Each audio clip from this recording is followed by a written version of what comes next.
श्री जगदीश प्रसाद गुप्ता छत्तीसगढ़ शासन में chief engineer के पद से रिटायर होने के बाद श्री द्वारिका महाराज स्मृति न्यास के तत्वाधान में श्री द्वारकाधीश एवं बागेश्वर महादेव मंदिर का वर्ष 2005 में अपने पुत्रों इंजीनियर कुंजन गुप्ता एवं इंजीनियर भुवन गुप्ता के सहयोग से अवंती विहार रायपुर छत्तीसगढ़ में निर्माण करवाया। श्रीमद् भागवत कथा, राम कथा, गीता तत्व, वेदांत आदि के तात्पर्य को व्यासपीठ से कहने के कारण संतों द्वारा इन्हें आचार्य श्री जगदीश भी कहा जाता है। अपना संपूर्ण जीवन परमात्मा की सेवा में दिया उन्होंने परमात्मा भगवान श्री द्वारिकाधीश के दिव्य गुणों और कर्मों को लेकर अभी तक 15 ग्रंथ लिखे हैं, जिन ग्रंथों को भारतवर्ष के जगत गुरु और महापुरुष संतों के द्वारा आशीर्वाद प्राप्त हुआ है। अभी कठोपनिषद सरलतम बोध नामक ग्रंथ जो 7 विचारों में लिखा गया है।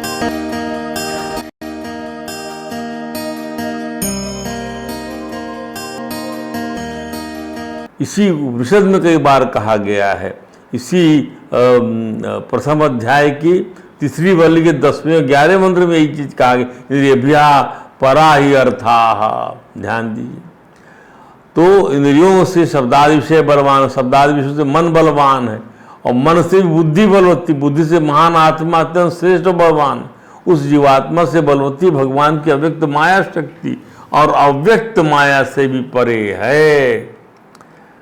अव्यक्त माया से परे है परम पुरुष भगवान, उस प्रभु से श्रेष्ठ कुछ भी नहीं है, वही सबकी परमावधि है, वही परम गति है। इस प्रकार अपने आत्मज्ञान के उपदेश में अध्याय 1 की 3री वल्ली के 10वें 11वें मंत्र में कही हुई बातों को भगवान ने यम ने यहाँ दूसरे अध्याय की 3री वल्ली के इस प्रासंगिक मंत्र में, जो अभी हमने कहा आपसे 7 और 8 अध्याय 2 की 3री वल्ली में, उसको यहीं फिर से उन्होंने बतलाया है।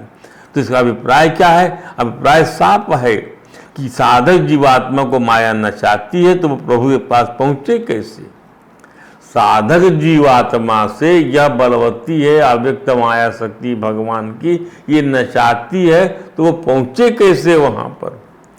तो माया के बारे में मानस में कहा गोस्वामी जी ने, यही बस कीन्हे जीव निकाया, सारे जीव भूत हैं उनको भगवान की परा माया शक्ति जिसने जगत को धारण कर रखा है, परा माया शक्ति, उन जीव भूतों को उनकी ही गुणावलिका माया शक्ति नचाती है। ध्यान दीजिए, अपरायम तु अन्या प्रकृति में पराम जीव भूता महाभाव एकदम धारिती जगत। जीव भूतों को जो धारण करने वाली जो पराशक्ति है वह, तो इस माया शक्ति का अतिक्रमण जीव कैसे करे, क्योंकि वह माया तो बलवान है नहीं, कोई माया से बलवान तो है नहीं, तो उसे माया से बलवान बनना ही होगा। माने माया से अधिक शक्तिशाली मायापति की शरण ग्रहण करना होगा। इसके लिए चाहे वेदांत के महावाक्यों का श्रवण करो, मनन करो और ध्यान करो, या भगवत परायण होकर निष्काम करो का आचरण करो, कुछ भी करो, अपने बुद्धि को समत योग की अवधारणा से परिचालित करो, लेकिन करना पड़ेगा, अन्यथा ये जो है माया शक्ति जे ही बस कीन्हे जीवन निकाया। ध्यान दीजिए, जैसा सदगुरु आज्ञा दे, जैसा सदगुरु प्रेरणा दे, वैसा कृपा करे, वैसा ही करना होगा। भगवान कृष्ण ने यही बात राजा अर्जुन को किस प्रकार से समझाया, क्या जैसा कि यमराज ने नचिकेता को समझाया कि अव्यक्त माया काम रूप होकर व्यक्त होती है। अव्यक्त माया के दर्शन कैसे होंगे? काम रूप में वह जो है प्रकट होती है। काम रूप से अरे ये माया का काम है, छुपी रहती है पर प्रकट होती काम रूप से। कामना ही उसका साक्षात रूप है। तो राजा जी भगवान ने कहा, इंद्रियाणि पराण्याहो इंद्रियेभ्यः परम मनाहं मनसस्तु परा बुद्धि यो बुद्धे परतस्तु साहा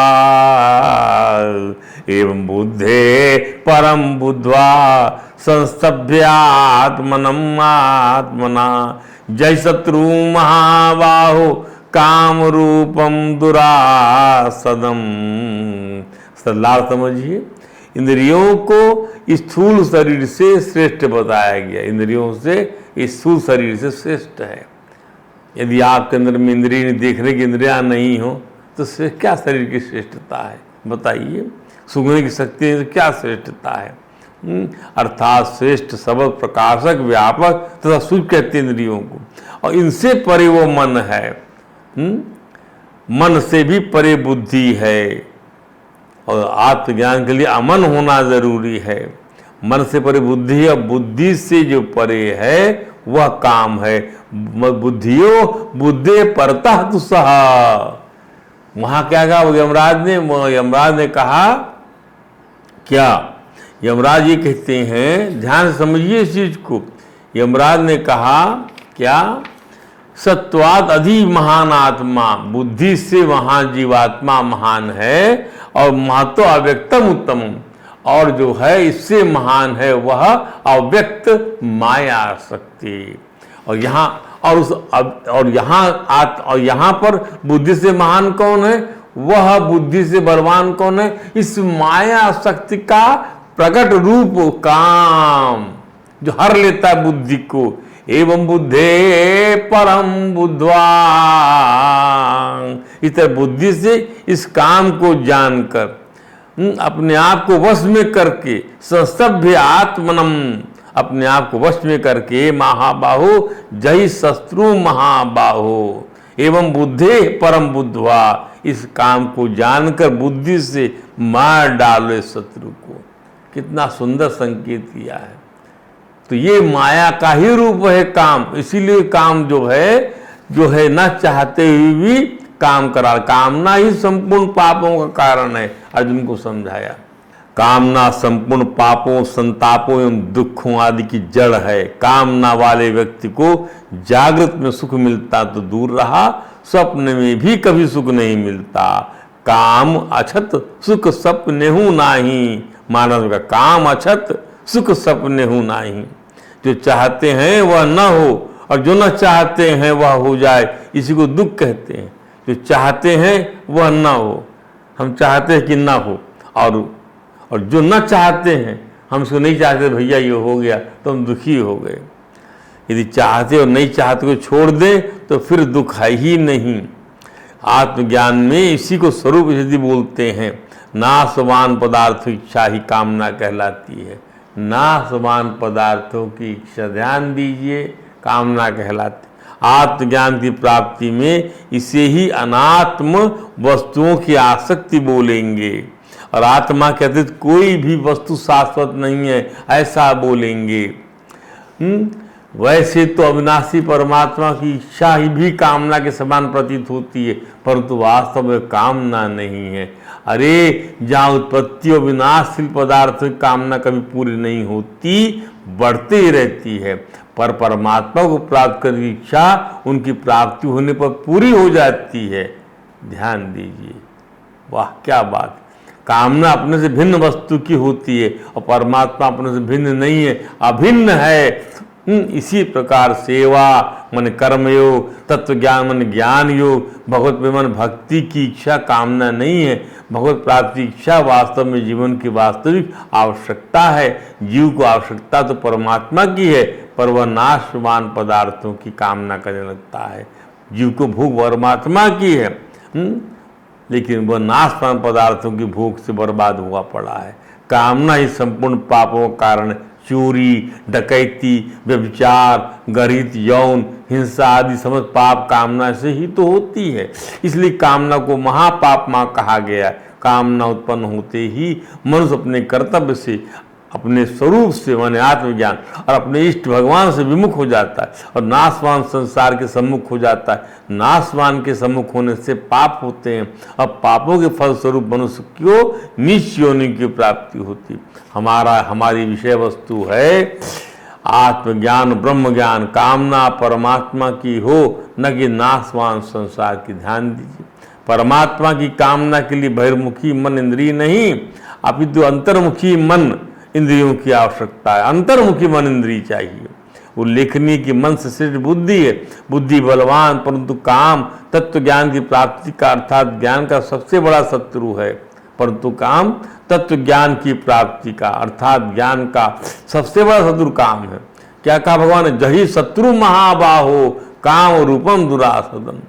इसको जानकर अपनी बुद्धि से परम बुद्धवा एवं बुद्धे परम बुद्धवा, इस बुद्धि से परे इस काम को परे है, जानकर कि परे है भैया अंतर्व्यात्मन, अपने आप को वश में करके आप जो है अपनी आत्मा का सहारा लेके इसको मार डालो। ध्यान दीजिए, जब जिसकी कुछ कामना परमात्मा की तो काम बुद्धि से भी बलवान है, बुद्धि से तो जीवात्मा भी बलवान है। काम बुद्धि से भी बलवान है और बुद्धि से तो जीवात्मा बलवान है, परंतु वो माया से लड़ने में पार नहीं पा सकता। कौन? जीवात्मा। जीव तभी माया से लड़ने में पार पा सकता है जब उसकी कामना परमात्मा की प्राप्ति की हो। ध्यान दीजिए, तब वह पावरफुल हो जाएगा, परमात्मा का बल उसको मिल जाएगा। ज्ञान की प्राप्ति की हो तब वह जो है लड़ पाएगा माया से, नहीं तो नहीं लड़ सकता, क्योंकि माया उससे बलवती, वो नचाती है उसको। अन्यथा बहिर्मुखी कामना, नाशवान की कामना से हमारी दुर्गति होने से कल्प कल्पांतर तक को रोक नहीं पाएगा। इसलिए भगवान यम नचिकेता को अंतर्मुखी होने के लिए कहते हैं। इंद्रियभ्यः परा मनाः, इन इंद्रियों से परे मन है। वेदांत में पर माने दूर नहीं, पर माने अंतर, अंतरंग, इंद्रियों से अंतरंग मन है, इसका अर्थ है।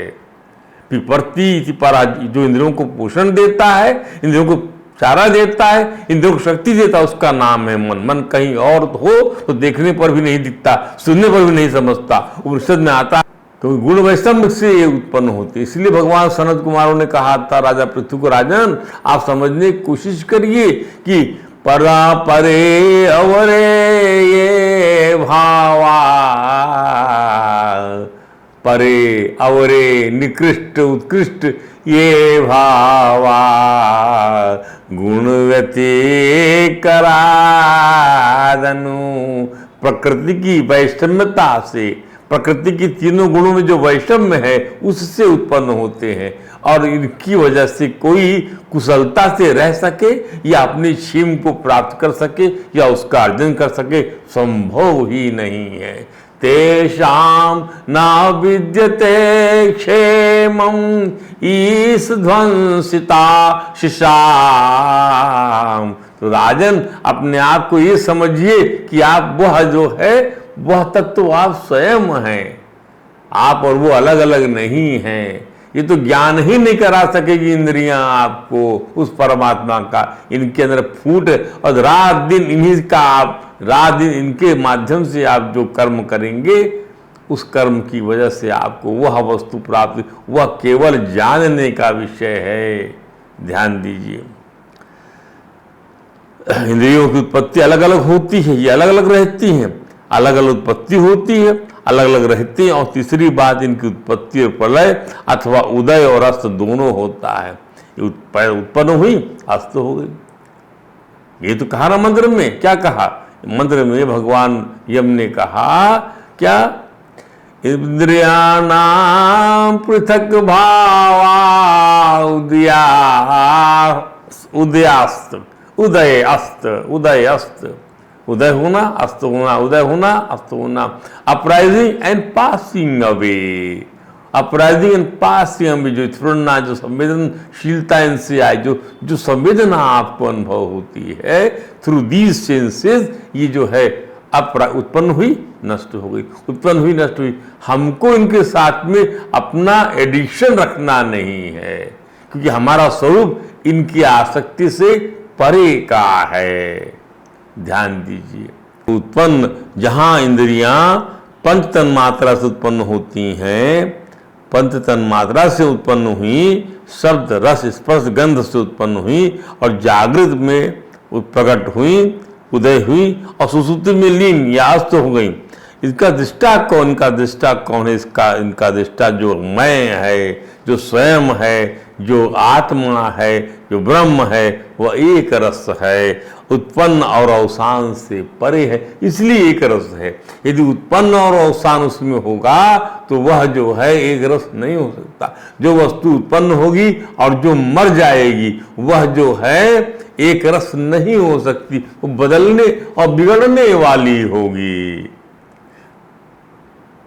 जैसे शरीर बदलने और बिगड़ने वाला है, परिवर्तन होने वाला है, घटने वाला है, मरने वाला है।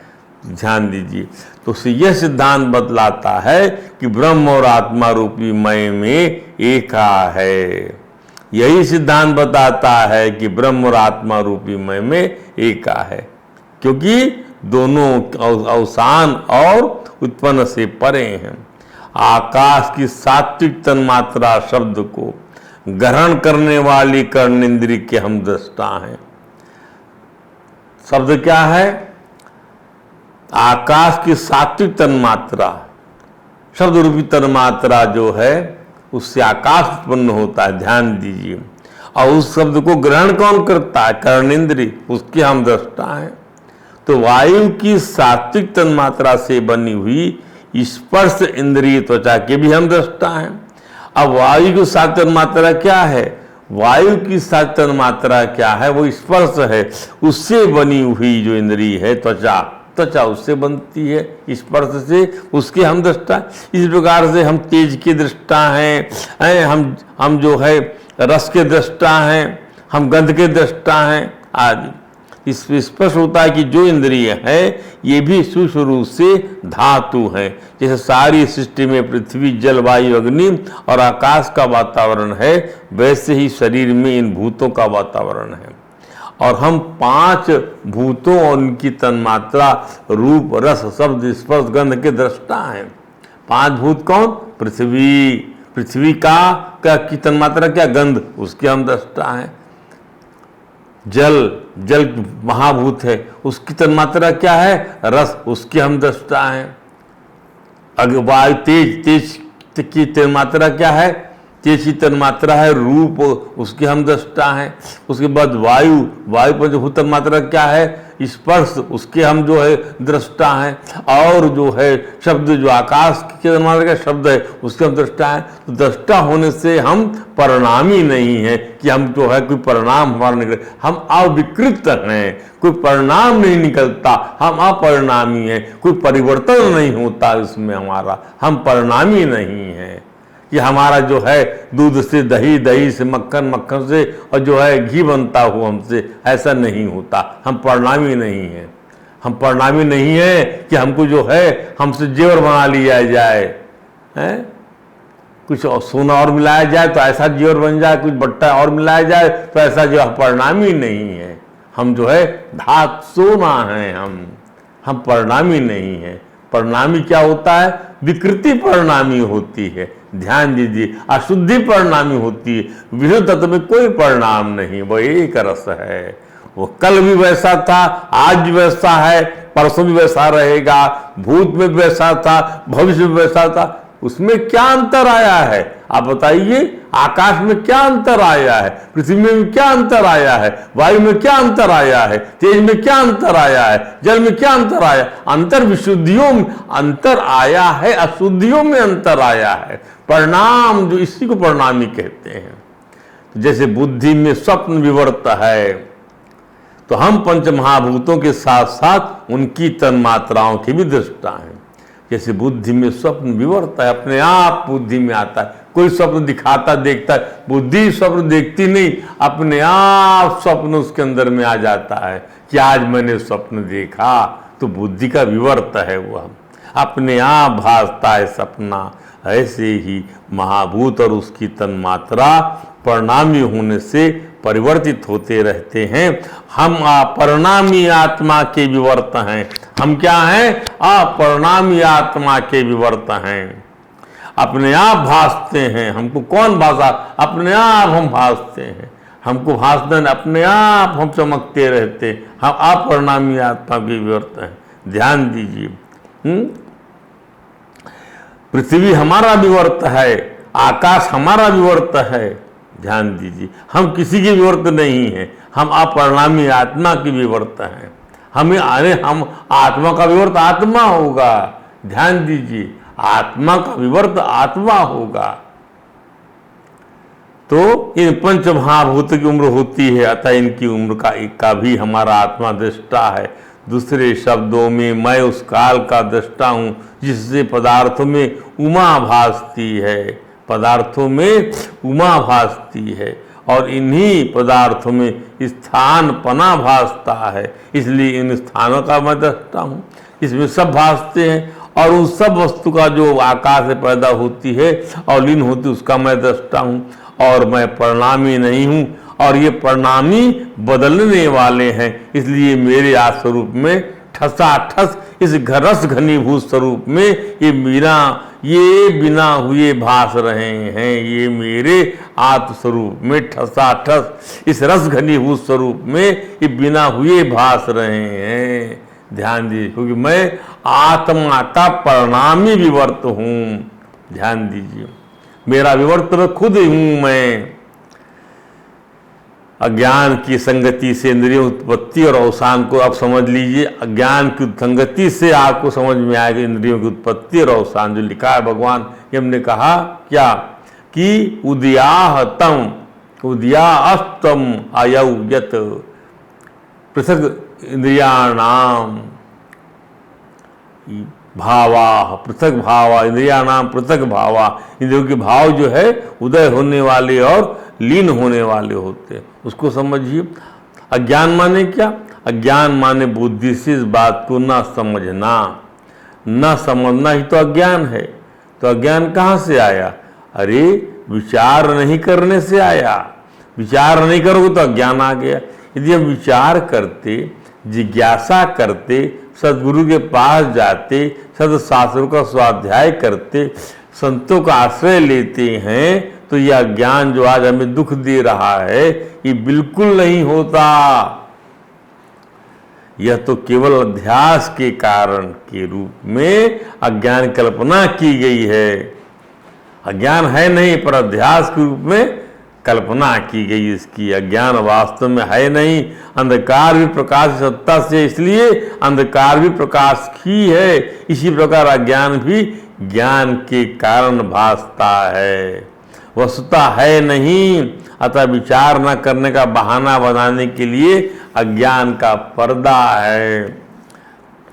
अज्ञान का ज्ञान पर अध्यास है, ज्ञान पर अध्यास है अज्ञान का। ज्ञान परमात्मा है और संसार जो है अज्ञान है, वह उस पर जो है पर्दा है। यही पर्दा है, यही यौनिका, यही माया की यौनिका है। किसी ढंग से भी समझिए आप इस चीज को, इस तत्व को आप समझ लीजिए। नित्य मुक्त परिशुद्ध विविध तत्व हैं, और इसको प्रकृति का प्रत्युर कर्म कलिल प्रकृति का या कर्म रूपी दलदल इसको प्रभावित नहीं कर पाता। ये बोलने का तात्पर्य उस आत्मा के साथ में अपने साधर्म को स्थापित करने के लिए उस परमात्मा की शरण में जाइए, ऐसा भगवान सनत कुमारों ने कहा। अतः हम विचार कर समझना होगा कि ये जो इंद्रियों के विषय हैं, शब्द रूप रस स्पर्श गंध विषयों के आश्रय हैं, गुणों के आश्रय भूत जो पदार्थ हैं उनसे बनने वाली ये इंद्रियां और उनमें पड़ने वाले संस्कार, जिनसे इंद्रिय का उदय होता है और जिसमें अस्त होता है। जैसा संस्कार होगा वैसा उदय, जैसी भावना रहेगी वैसा ये आंख देखेगी। दूसरे शब्दों में, जिसमें इंद्रियों की उत्पद्यमानता है और जिसमें इंद्रियों की पृथकता है, वह कौन है? जिसमें इंद्रियों की उत्पद्यमानता, जिसमें इंद्रियों की जिसकी वजह से इंद्रियों में उत्पाद होता है और पृथकता आती भाव में, वो कौन है? हमारा आत्मा है, हम है। ये बात समझ में आ जाएगी।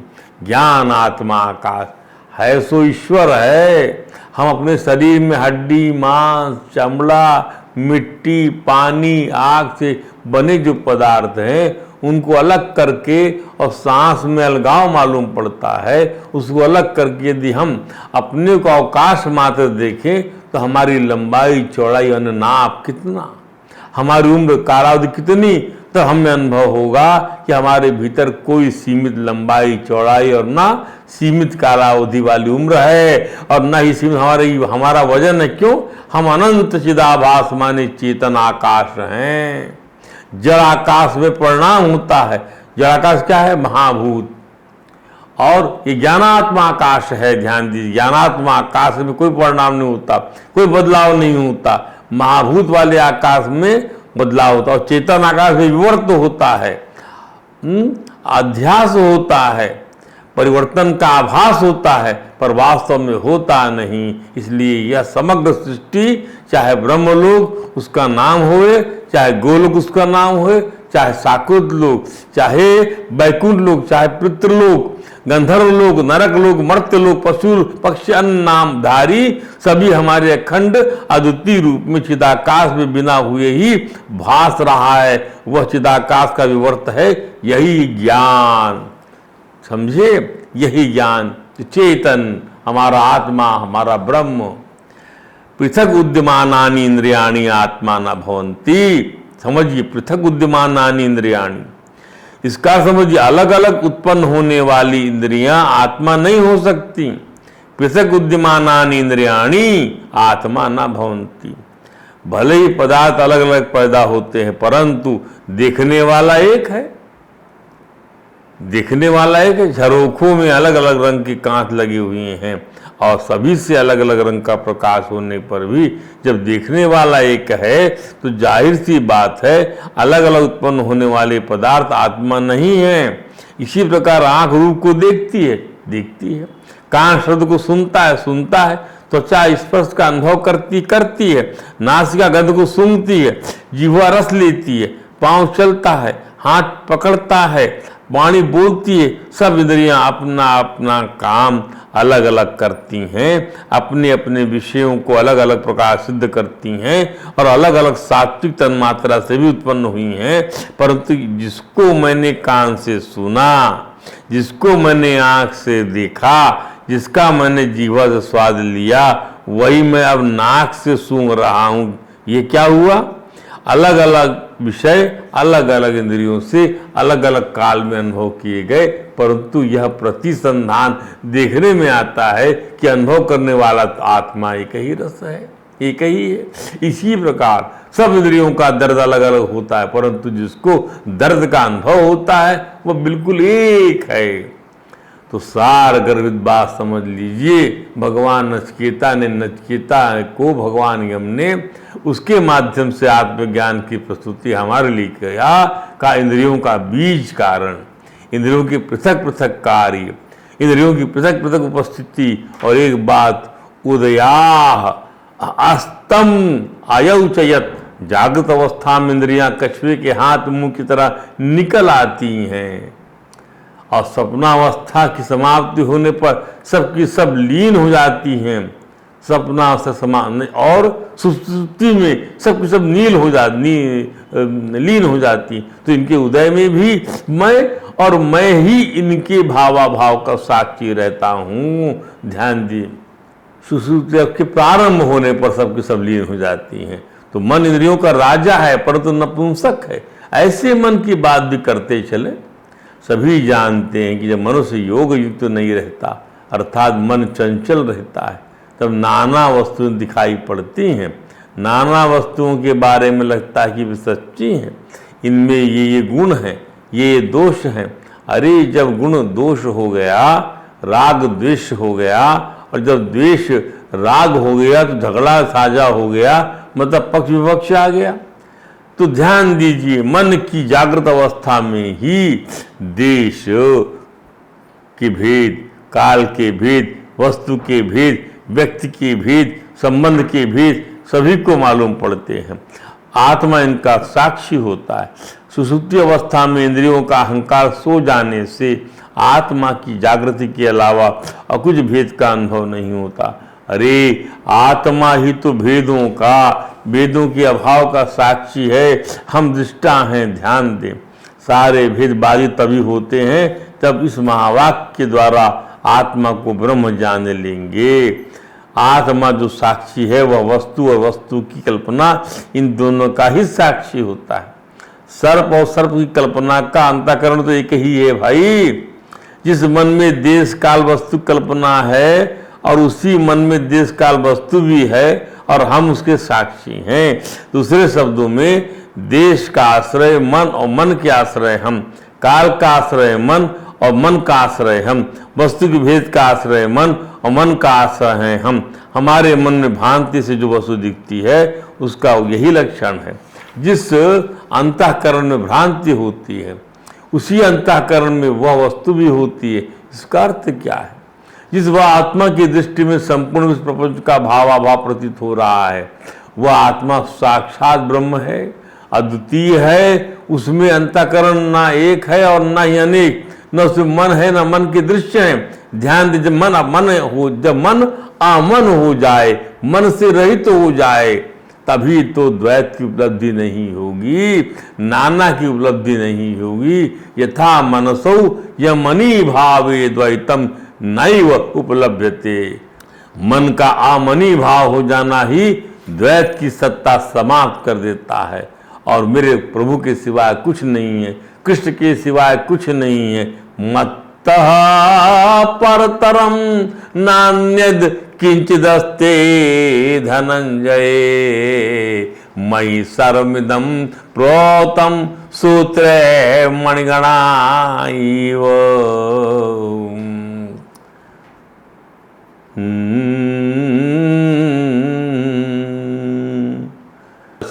अन्यत्र मना भुवम नास्त्रोस्वम।